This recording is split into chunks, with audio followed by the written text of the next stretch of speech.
Hola, ¿qué tal? Muy buen día.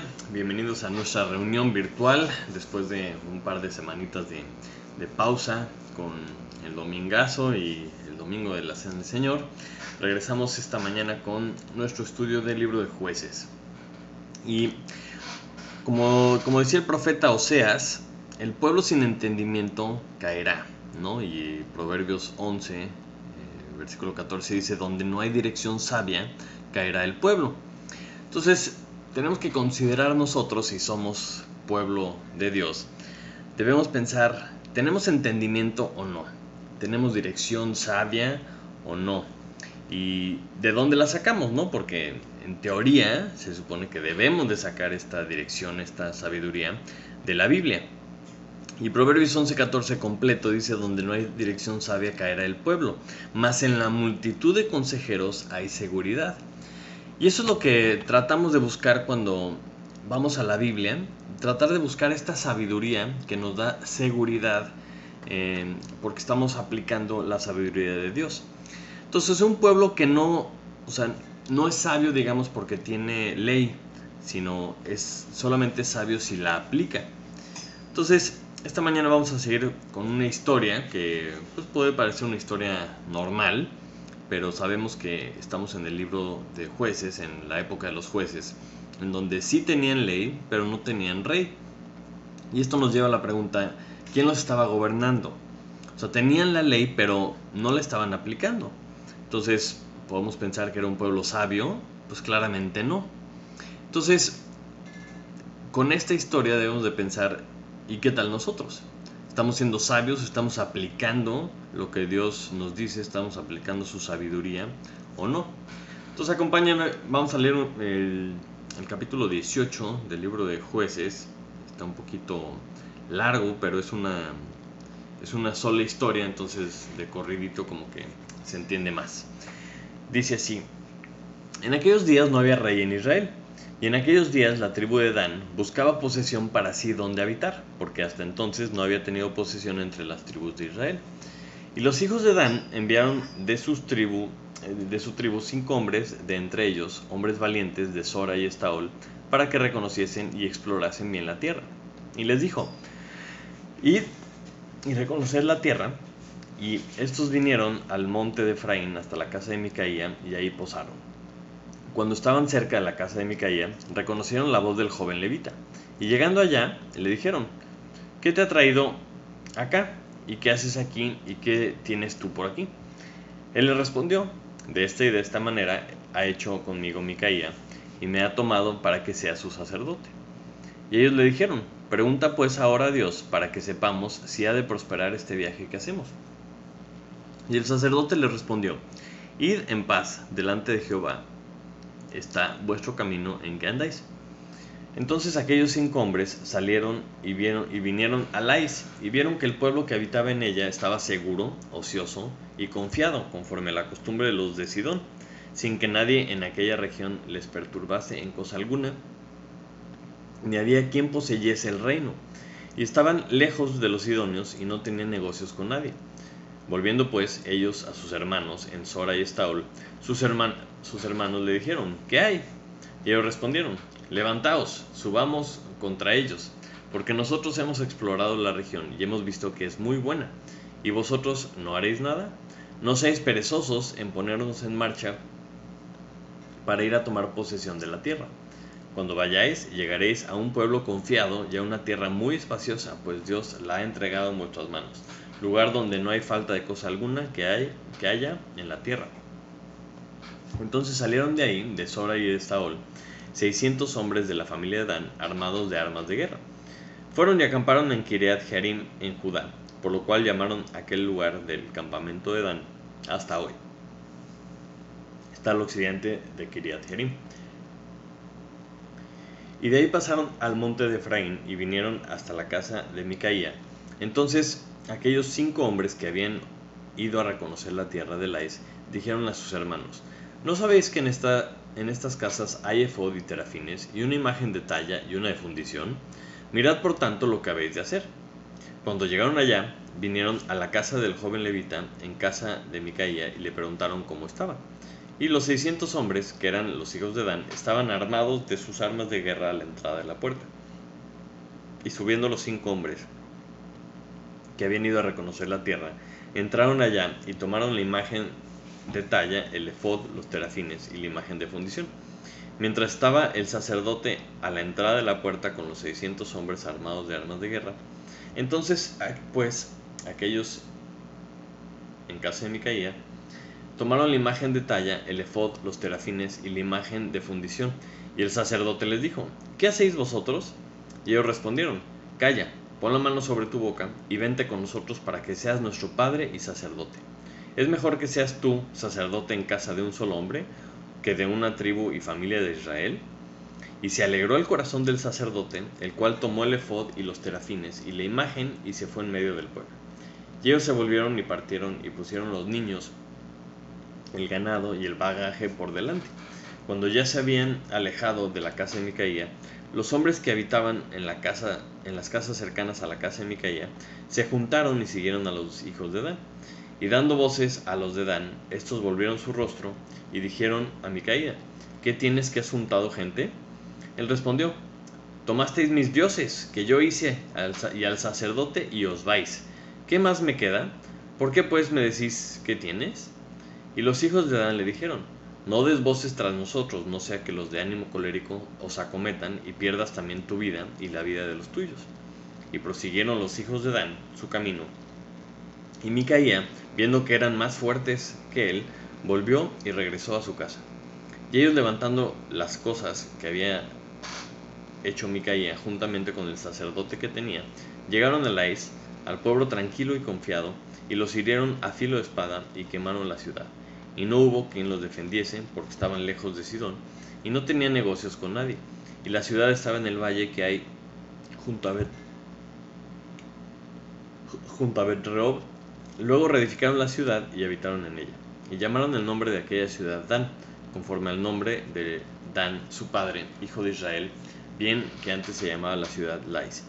Y los hijos de Dan levantaron para sí la imagen de talla, y Jonatán, hijo de Gersón, hijo de Moisés, él y sus hijos fueron sacerdotes de la tribu de Dan, hasta el día del cautiverio de la tierra. Así tuvieron levantada entre ellos la imagen de talla que Micaía había hecho todo el tiempo que la casa de Dios estuvo en Silo. Y hasta ahí vamos a leer esta mañana. Padre Santo, te damos muchas gracias esta mañana porque nos permites abrir tu palabra, Señor, tomarnos un tiempo para reflexionar, Señor, para ir a tu verdad.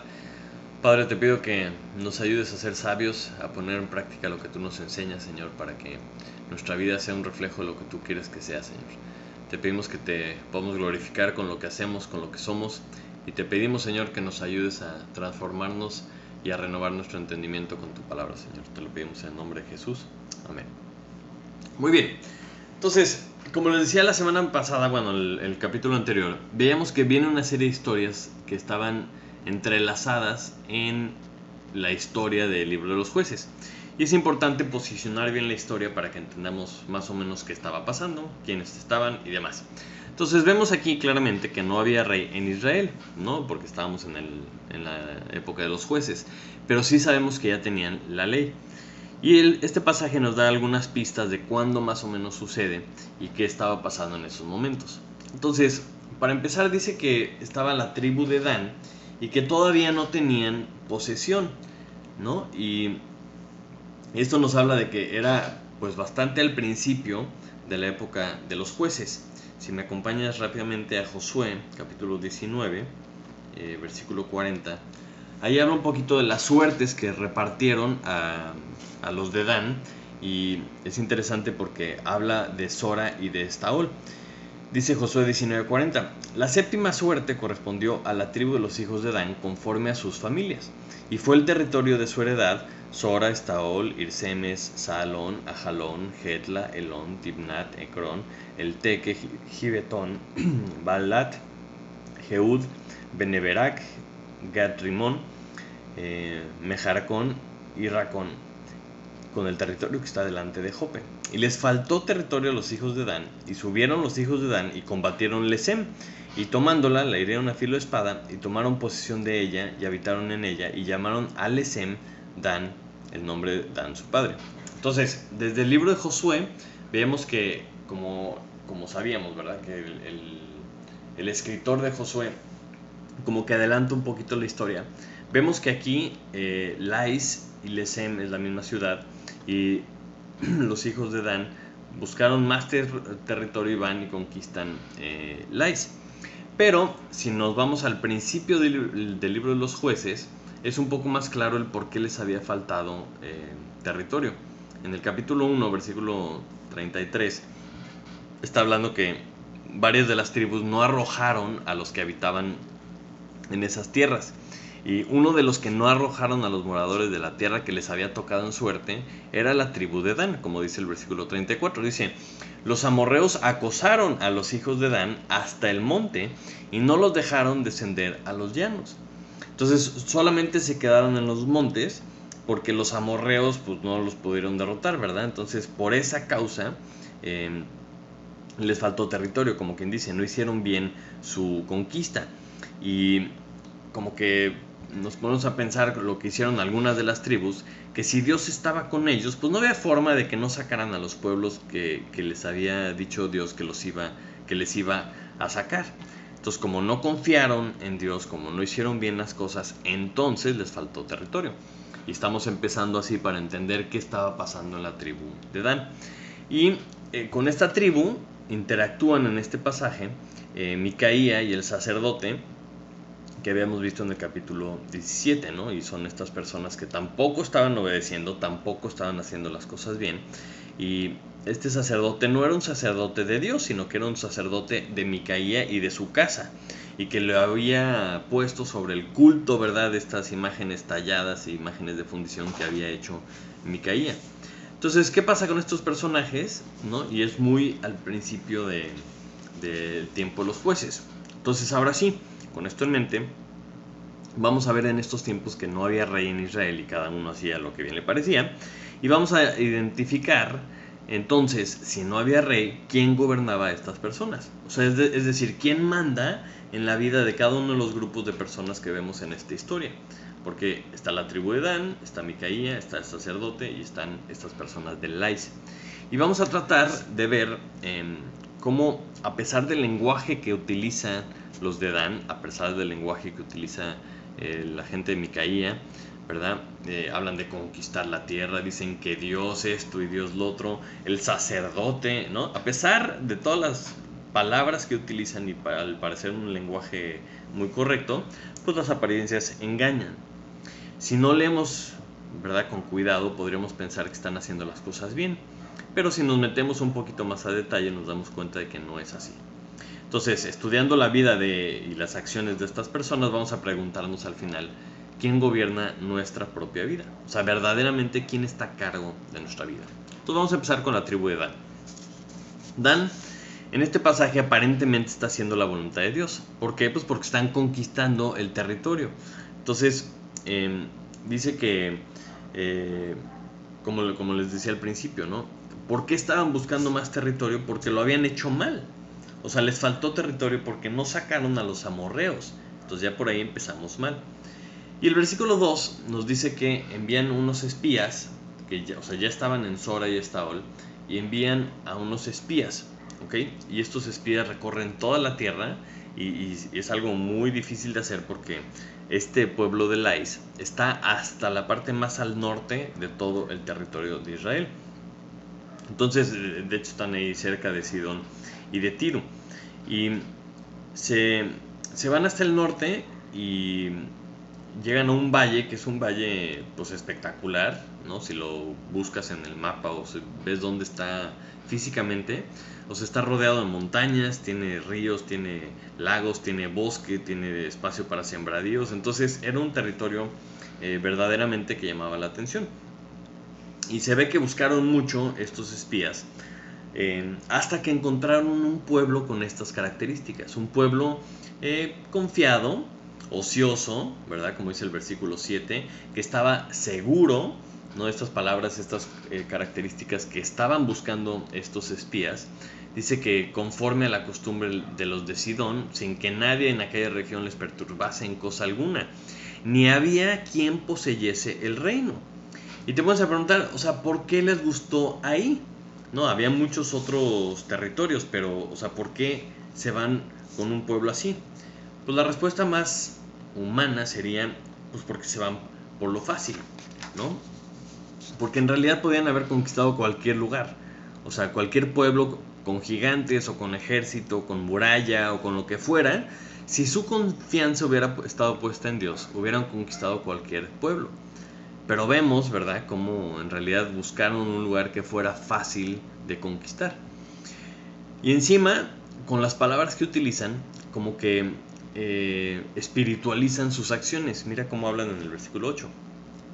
Regresan a Sora y Estaol a hablar con sus hermanos y les dicen: levantaos, subamos contra ellos, porque nosotros hemos explorado la región y hemos visto que es muy buena, y vosotros no haréis nada. No seáis perezosos en ponernos en marcha para ir a tomar posesión de la tierra. Dices, ay, qué bonito, qué bonito hablan, qué animosos, ¿verdad? Que no sean flojos, que se pongan las pilas.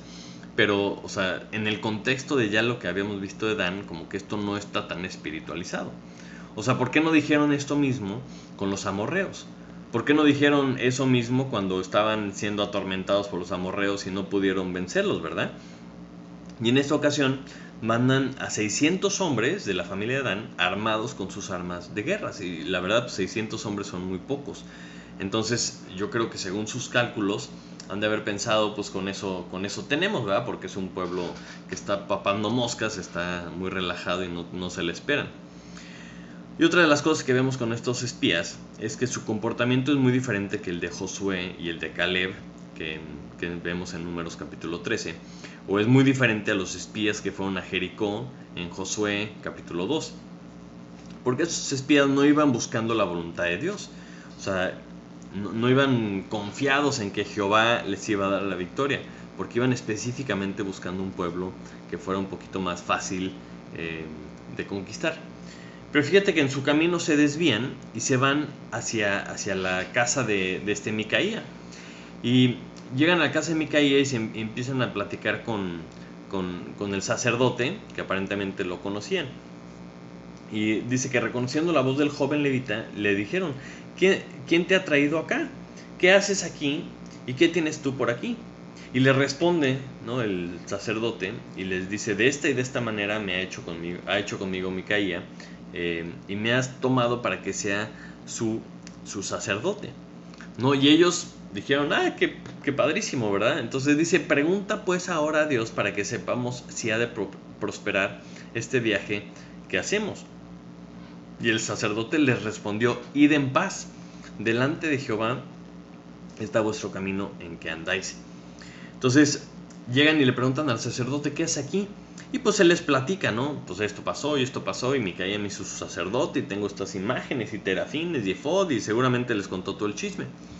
Pero en lugar de decir: caray, este no es un buen sacerdote porque está haciendo algo que no es correcto, lo consultan y le preguntan y le dicen: oye, pues qué buena onda, oye, dile a Dios qué onda, ¿nos va a ayudar o qué?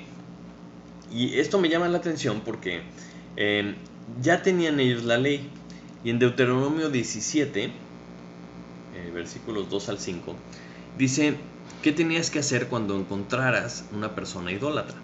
Dice así: cuando se hallare en medio de ti, en alguna de tus ciudades que Jehová tu Dios te da, hombre o mujer que haya hecho mal ante los ojos de Jehová tu Dios, traspasando su pacto, que hubiere ido y servido a dioses ajenos, y se hubiera inclinado a ellos, ya sea al sol o a la luna o a todo el ejército del cielo, lo cual yo he prohibido, y te fuere dado aviso después que oyeres y hubieres indagado bien, la cosa pareciera de verdad cierta, que tal abominación ha sido hecha en Israel, entonces sacarás a tus puertas al hombre o a la mujer que hubiera hecho esta mala cosa, sea hombre o mujer, y los apedrearás, y así morirán.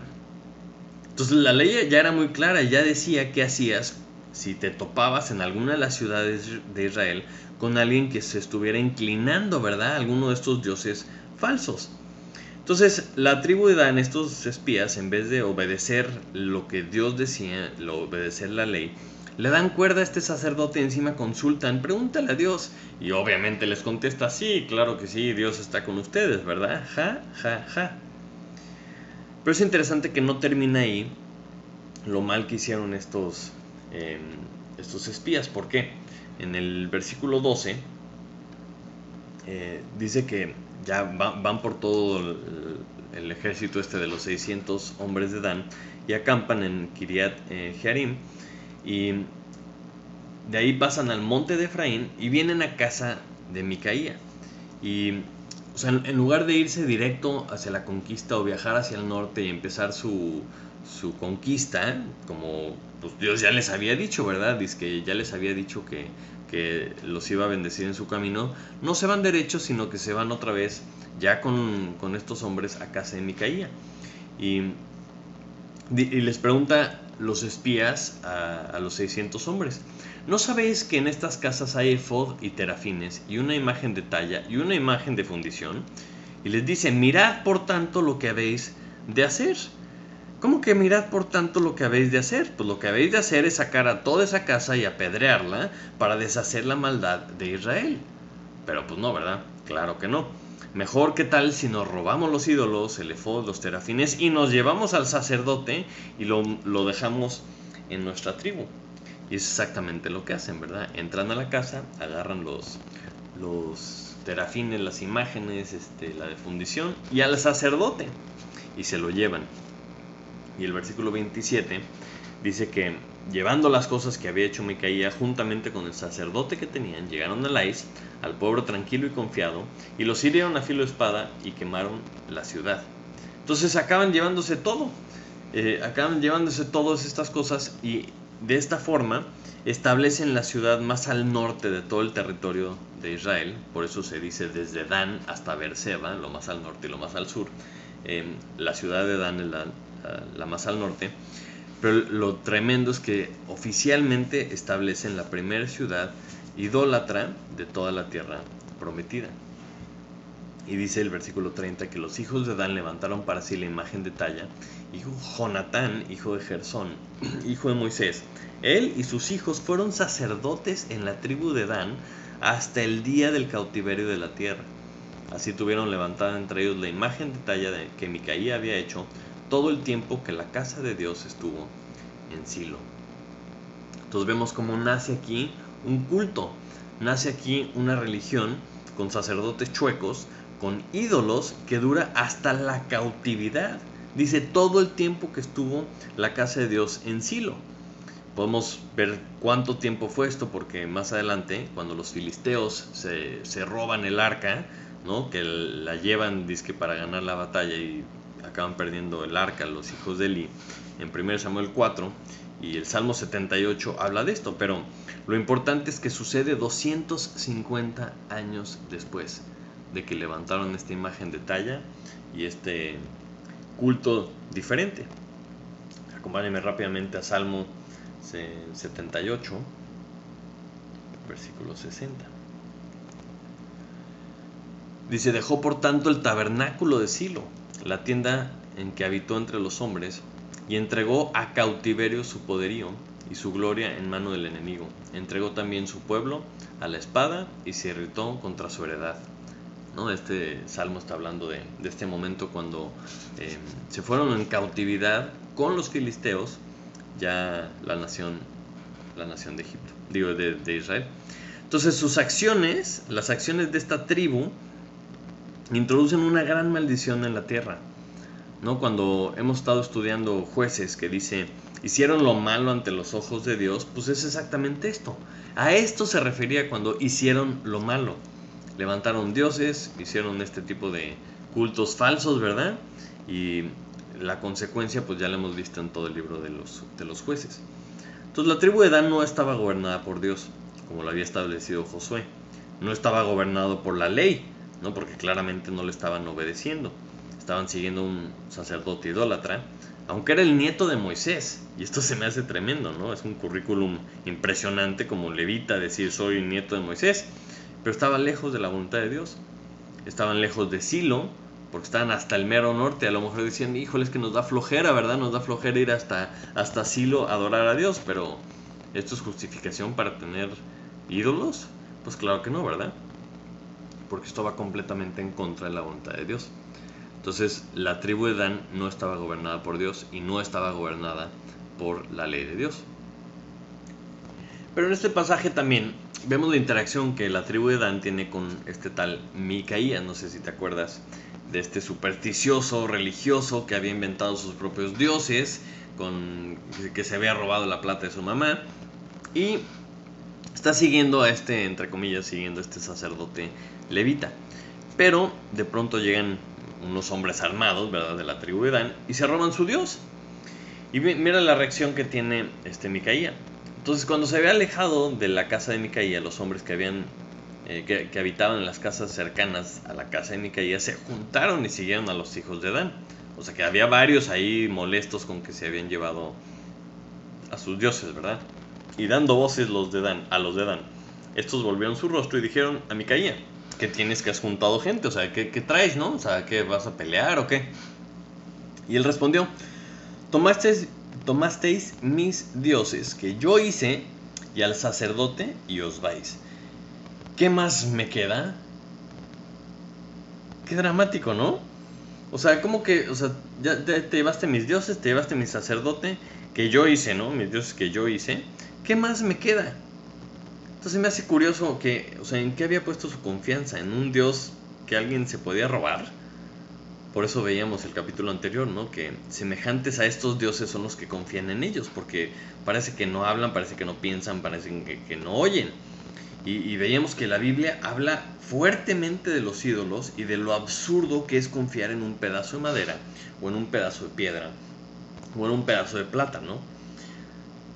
Acompáñenme rápidamente a Habacuc 2:18. Porque es un tema tan recurrente en la Biblia que como que nos deberíamos de poner a pensar un poco más en esto de la idolatría. Dice: ¿de qué sirve la escultura que esculpió el que la hizo? La estatua de fundición que enseña mentira, para que, haciendo imágenes mudas, confíe el hacedor en su obra. Hay del que dice al palo: despiértate, y a la piedra muda: levántate. ¿Podrá él enseñar? He aquí está cubierto de oro y plata, y no hay espíritu dentro de él. Mas Jehová está en su santo templo, calle delante de él toda la tierra. Ok, entonces estamos viendo ese mismo concepto. O sea, si pensamos tantito, o sea, es un pedazo de madera, no le puedes decir levántate, o háblame, o enséñame algo. Y ¿qué clase de Dios es un Dios que alguien se puede robar? Y también vemos que la devoción de Micaías pues no era tan real, porque cuando le dicen, pues, ¿y qué vas a hacer al respecto, verdad? Porque somos 600 hombres y estamos listos para la guerra, y todavía le advierten, ¿no? Ey, no des voces tras nosotros, no sea que los de ánimo colérico os acometan y pierdas también tu vida y la vida de los tuyos. Entonces, cuando su vida está en riesgo, o sea, Micaías como que dice, bueno, ¿sabes qué? Pues mejor no, ¿verdad? Dice que viendo que eran más fuertes que él, pues volvió y regresó a su casa. Entonces, así como que fiel hasta la muerte a sus dioses, pues no tanto, ¿verdad? Vemos que su vida pues no estaba gobernada por este dios que se robaron, porque no estaba dispuesto a morir por ese dios, ¿verdad? O sea, todo lo que pasó en el capítulo anterior ya se acabó. O sea, todo el drama de la mamá, de hacer la imagen de talla, la imagen de fundición y todo eso, ya se acabó. Se quedó sin Dios, sin terafines, sin efod, sin sacerdote, básicamente sin religión. ¿Y ahora qué? Pues ahora a ver qué se inventa, ¿verdad? O sea, pero me llama la atención qué endeble y qué débil creencia y qué seguridad tan frágil que puede llegar a alguien y llevársela, ¿no? Y lo interesante de adorar un ídolo, o sea, que si ni siquiera se puede defender, pues ¿cómo te va a gobernar un ídolo? O sea, no te puede hablar, como veíamos el pasaje de Habacuc.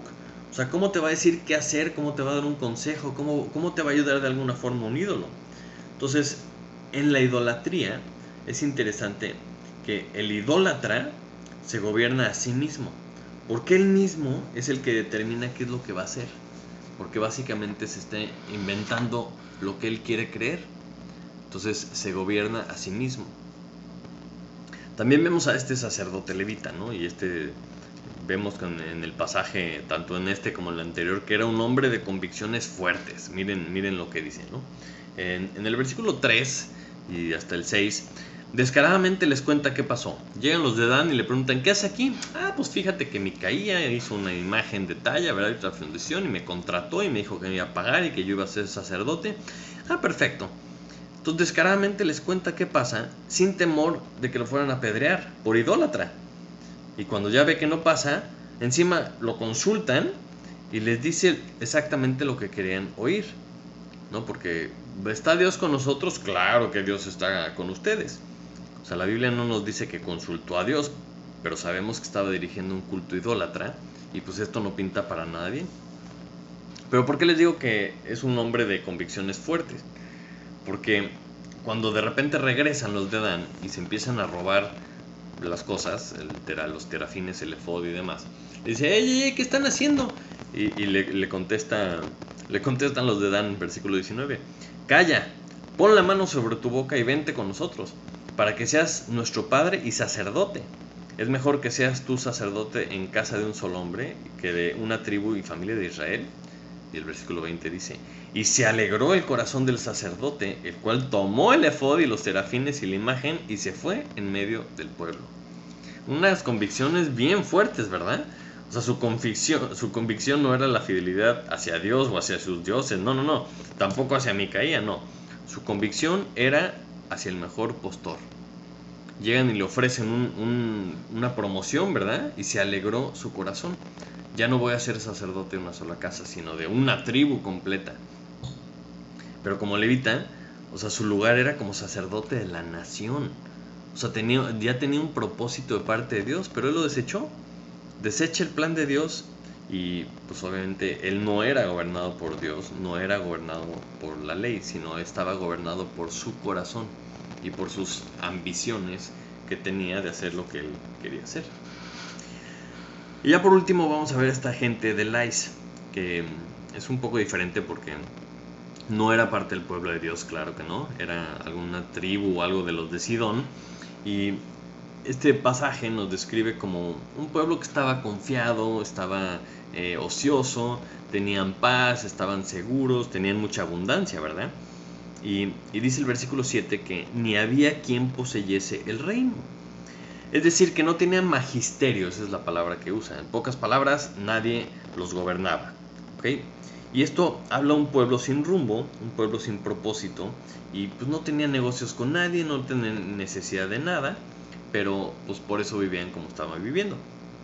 Y me llama la atención porque muchas de las cosas que nos dice este pasaje de este pueblo es lo que el mundo nos vende como la vida ideal, ¿no? O sea, llegar al punto en donde estás tranquilo, donde nadie te molesta, donde no tienes necesidad de nada, donde tienes tiempo para divertirte, tiempo para el ocio, que seas independiente y que no necesites de nadie. Pero es interesante, ¿no? Porque esa, entre comillas, paz, seguridad, tranquilidad, o sea, vino a ser causa de su ruina. Pues porque nadie les pudo venir a ayudar. Porque dice que no tenían negocios con nadie. Entonces de repente pues los atacaron, los destruyeron, los quemaron y ni quién se dio por enterado, ¿no? Y estos espías, pues bien vivos, estaban buscando en la tierra a alguien con esas características. Identificaron esto y pudieron humanamente, ¿verdad? Sin ayuda divina, contra ellos. Porque nadie los iba a apoyar. No tenían negocios con nadie, no tenían acuerdos, no tenían ejército, no tenían murallas, no estaban alertas, no estaban vigilantes.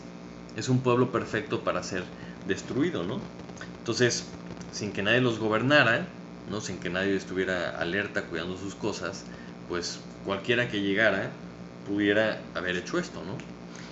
Entonces, con estos 4 grupos de personas, ¿qué aprendemos nosotros? Porque pues a fin de cuentas es el chiste de leer la Biblia, ¿no? O sea, para poder ser sabios y poder ser entendidos, es decir, ¿qué me está diciendo Dios? ¿Qué sabiduría me está comunicando Dios por medio de este pasaje? Entonces, a nosotros, ¿quién nos gobierna? En nuestra vida, ¿quién es el que manda? ¿No? Porque si nosotros vemos nuestra vida, ¿cómo nos compararíamos con estos 4 grupos de personas? Vamos a ver, primero que nada con la tribu de Dan, ¿no? Quizá parece que estamos haciendo lo correcto, como ellos estaban conquistando la tierra y hablaban bonito y decían de Dios y buscamos a Dios, pero, o sea, como que todo lo que decían sonaba bien, pero en realidad, o sea, no estaba bien. Entonces, a lo mejor nosotros parece que estamos haciendo lo correcto, pero en realidad no estamos obedeciendo. A lo mejor no estamos confiando bien en Dios y solamente estamos buscando lo fácil. ¿De qué forma podemos hacer lo que Dios quería, pero de una forma fácil? Incluso hablamos el idioma, ¿no? El Christianglish, y hablamos de gracias a Dios, y decimos hermano, ¿verdad? Y si Dios quiere esto, y bendiciones acá. Pero ¿cómo es nuestro día a día? O sea, en nuestro día a día, ¿confiamos en Dios o no confiamos en Dios? ¿O confiamos en nuestras propias fuerzas?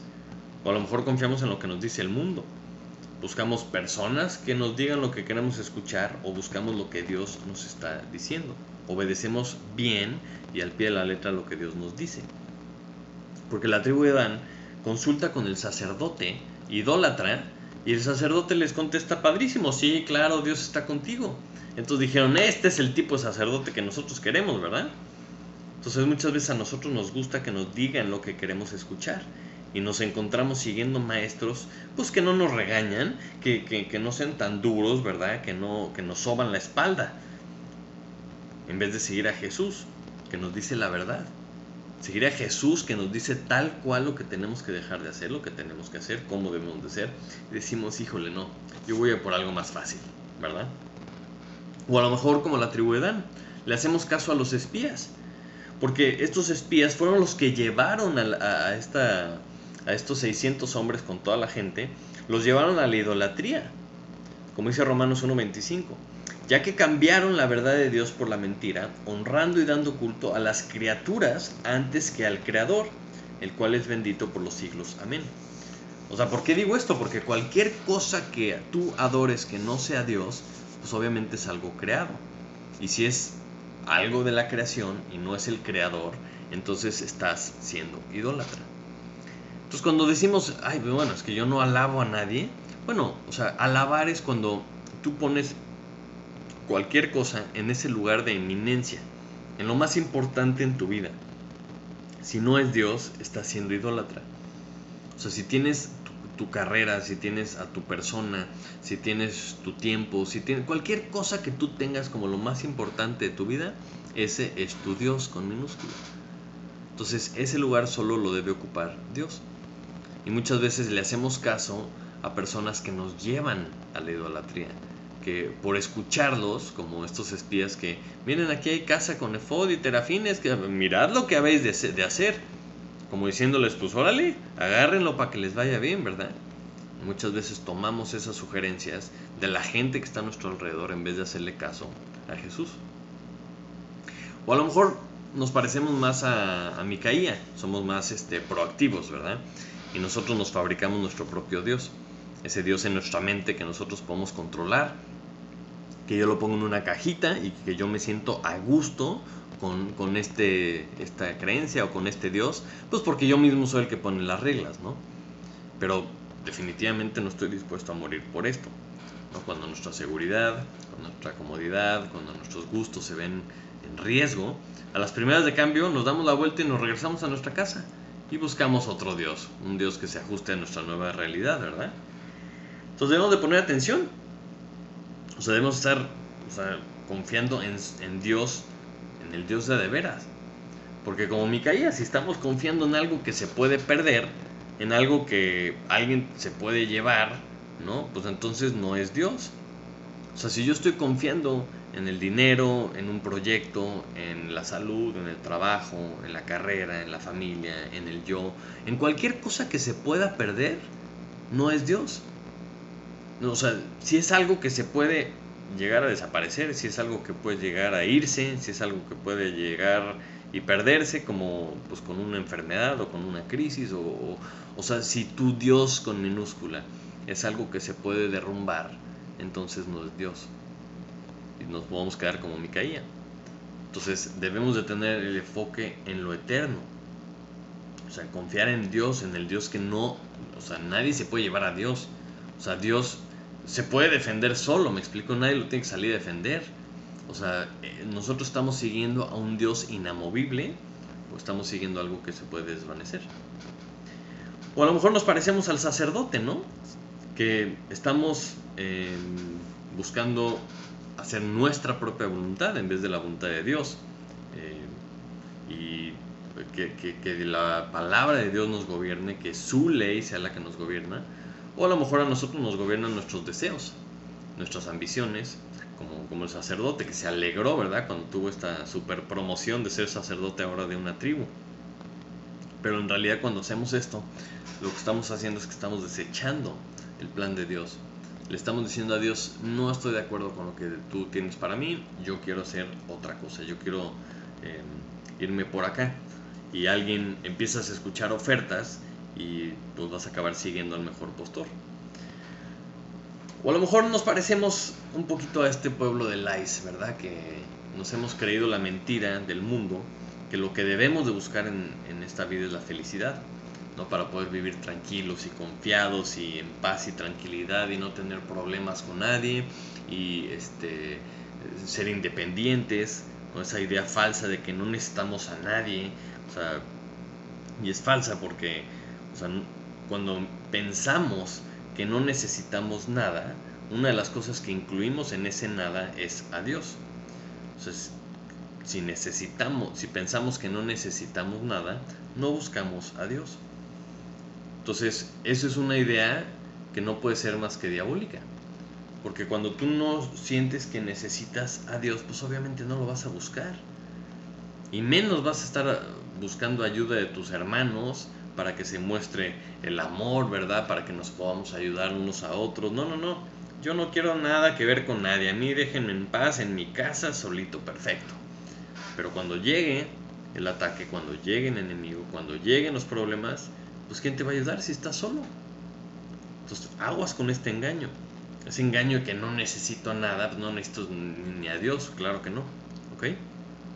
Entonces, con esto en mente debemos definir en nuestra vida quién es el que nos va a gobernar. Mis deseos, mi Dios falso, mi yo. O vamos a decidir, ¿verdad? En nuestra vida, o sea, sí hay ley, sí hay rey, o como los jueces, no hay rey en mi vida y cada quien hace lo que bien le parece. Depende del día, es lo que yo hago, ¿verdad? O vamos a decir, Dios y su voluntad es la que va a regir en mi vida. Porque como les decía al principio, ¿no?, del proverbio, que en la multitud de consejeros está la seguridad. Entonces, ¿qué nos dice la Biblia? Estos 66 consejeros que tenemos en la Biblia, ¿verdad? Por ejemplo, Salmo 125:1 dice: los que confían en Jehová son como el monte de Sión, que no se mueve, sino que permanece para siempre. O sea, si tú confías en Jehová, permaneces para siempre. O 1 Juan 2:17: el mundo pasa y sus deseos, pero el que hace la voluntad de Dios permanece para siempre. Entonces yo no sé si creemos lo que Dios dice, porque si le creemos, entonces confiaríamos en Él, entonces haríamos su voluntad. O sea, el que hace la voluntad de Dios permanece para siempre. Y muchas veces no porque lo entiendas al 100, pero sí porque le crees.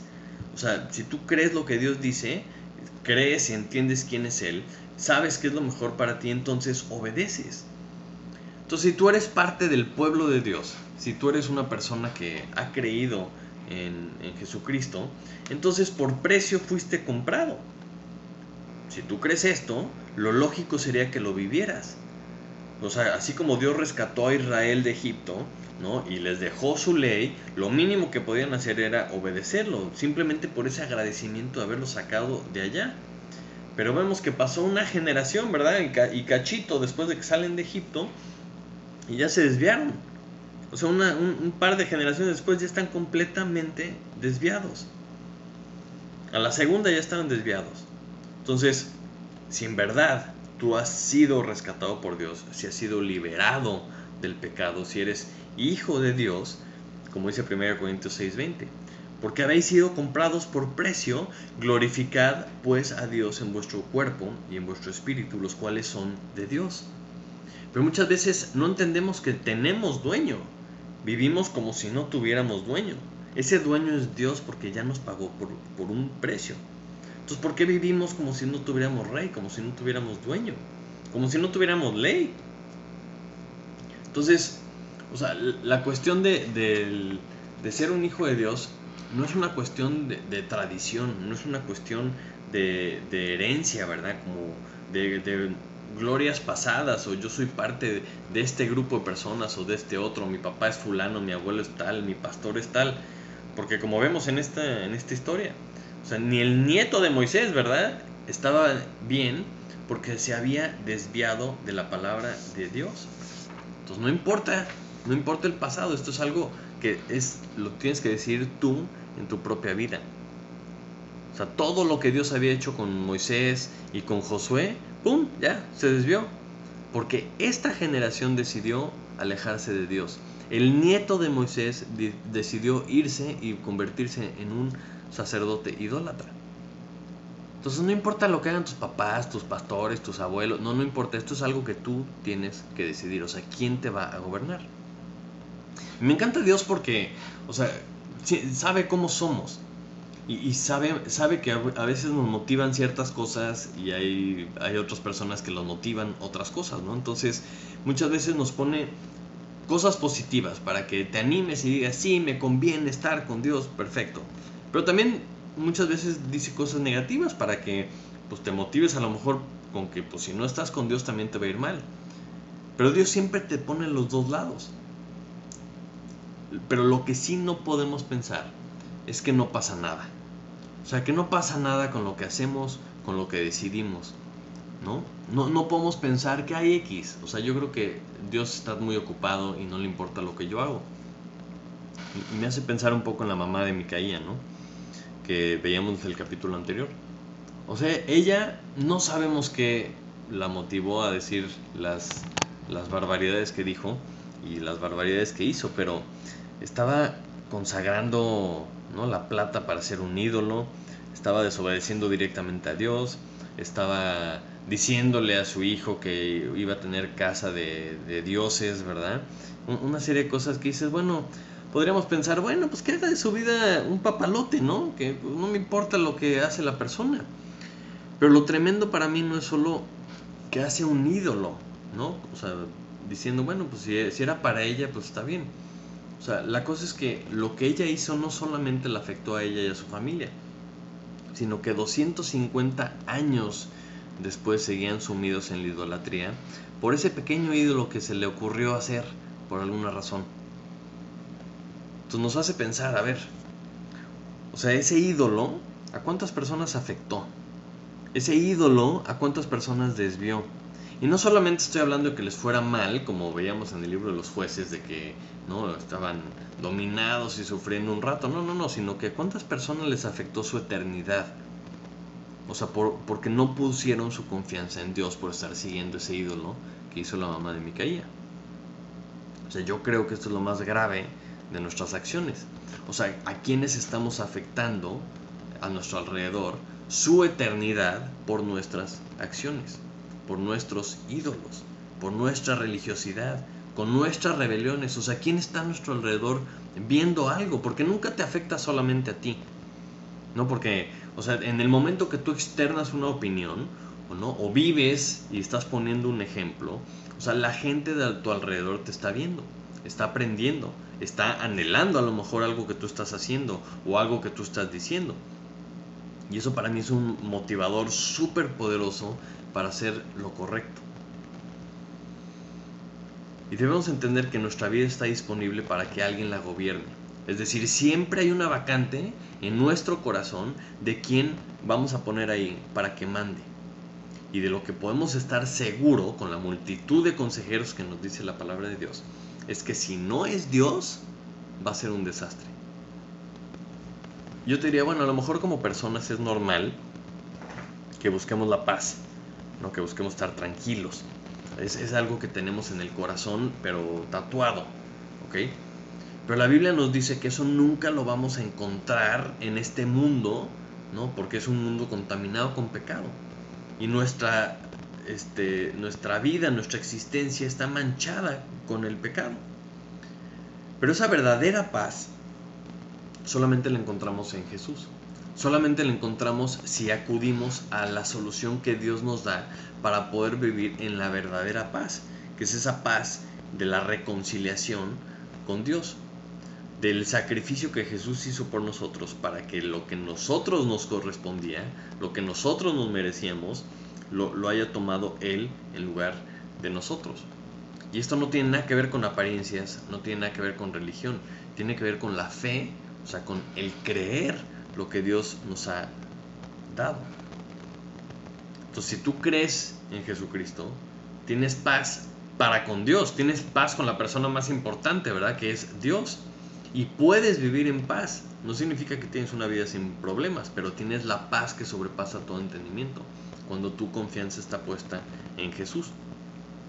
Entonces, si tú crees en Él, ¿no? Si tú crees en su plan y en la solución que Él nos ofreció para limpiarnos de ese pecado, o sea, solo así te vuelves hijo, porque dice la Biblia que eres hecho hijo de Dios. Y si eres hijo de Dios, estás bajo la autoridad del Padre. Y si estás bajo la autoridad del Padre, deberíamos estar viviendo y obedeciendo su voluntad, que es lo mejor que nos puede pasar. Y esto es muy importante porque si somos hijos verdaderos, estamos sometidos, ¿no? Y estamos sometidos al Padre por el amor que nos tiene. Entonces, o sea, tenemos que estar sujetados a Él. Tenemos que sí tener un rey en nuestra vida, tenemos que estar gobernados por Él y no volvernos expertos, ¿verdad?, en las apariencias o en lenguaje, o sea, sino ser entendidos y sabios. Porque a veces, como no vivimos la realidad de que Dios gobierna en nuestra vida, entonces recurrimos a parecer, a que nos parezcamos, ¿no? Y hablamos parecido y demás. Pero, como decía Beto la semana pasada, ¿no? O sea, ¿cómo podemos saber quién nos gobierna? Pues si pusiéramos la pantalla ahí y que la gente pudiera ver nuestra vida, pues ahí veríamos claramente quién nos gobierna. Afortunadamente, ¿verdad? Todo el mundo descansó cuando nos dijeron que no íbamos a poner una pantalla y que no iban a ver nuestra vida todo el mundo. Pero, ¿cómo le hacemos para ver quién está gobernando tu vida? Pues con el tiempo. O sea, ¿qué van a ver las personas en mi vida? ¿Qué va a salir a relucir? ¿Qué resultados va a haber de mi vida, de mi matrimonio, de mis hijos, de mis amistades, de mi amor, de mi servicio? ¿Qué resultados vamos a ver? Entonces, no va a aparecer en la pantalla, pero sí se va a notar. Sí vamos a poder descubrir quién está gobernando nuestra vida. O sea, si estoy haciendo su voluntad y no estoy fingiendo, se va a notar. ¿No? Si estoy haciendo ídolos con mi religiosidad, ¿verdad?, que yo puedo controlar, con el paso del tiempo se va a notar, porque esos ídolos alguien se los va a llevar, o algo les va a pasar y me voy a desmoronar, porque solamente permanece para siempre el que está confiando en Dios. Entonces, en vez de tener esta mentalidad de que no necesitamos a nadie, obviamente necesitamos a Dios, obviamente nos necesitamos unos a otros. Y si estamos siguiendo personas que nos acercan a Dios, nos va a ir mejor. Si estamos siguiendo gente que nos está acercando a los ídolos, ¿no? Pues, o sea, nos están llevando a la maldición, nos están llevando a la perdición. Me rodeo de personas que me puedan ayudar, que si yo me caigo, alguien me puede levantar, o que si alguien se cae, yo lo puedo levantar, ¿verdad? O estoy gobernando yo mi vida, buscando las cosas de esta vida. Tenemos que buscar que nuestra vida esté gobernada por Jesús. Que si somos cristianos, si somos seguidores de Cristo, entonces Él gobernando nuestra vida se debe de notar. Y si todos como familia logramos que Cristo sea el que gobierne nuestra vida, como iglesia, con el paso del tiempo también se va a notar. Acompáñame a orar. Padre Santo, te amo, muchísimas gracias por tu palabra, Señor. Gracias porque pues, nos adviertes de todas formas, de bonitas y de feas, Señor, de los resultados de permanecer en ti, Señor, de los resultados de alejarnos de ti. Te pido por favor que seamos sabios, Señor, que apliquemos esto que tú nos has enseñado esta mañana, Señor, para verdaderamente estar confiados solamente en ti. Que no estemos siguiendo ídolos, Señor, que no estemos siguiendo cosas que no te gustan, Señor. Que estemos viviendo en tu voluntad, que estemos haciendo tu voluntad, Señor, para que podamos ver los resultados de nuestra obediencia, Señor. Que la gente a nuestro alrededor vea los resultados de la obediencia, Señor, y que sobre todas las cosas seas tú glorificado con nuestra vida, Señor.